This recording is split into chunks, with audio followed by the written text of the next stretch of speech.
When they introduced lithography, a lot of the artists felt a bit freer. And so you had artists like Pudlat, who was incredibly creative and was one of the few artists who always worked in the studio, always drew in the studio. This is a lithograph by him, and he was the first person to introduce sort of Southern technology, if you will. So he has helicopters and airplanes, and very often have people out on the land with an airplane going over. In this case, he's got this fanciful helicopter, and it's airlifting a muskox and a bear and a walrus.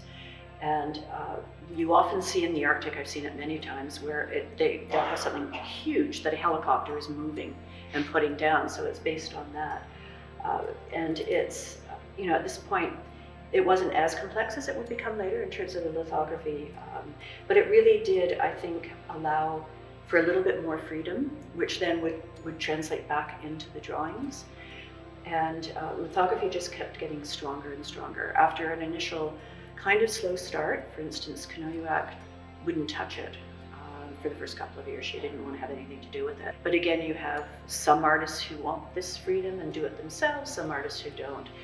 But the imagery is still, he was unusual, so much of the imagery stayed either being based on traditional life or mythological, or spiritual, or transformation subjects, for instance.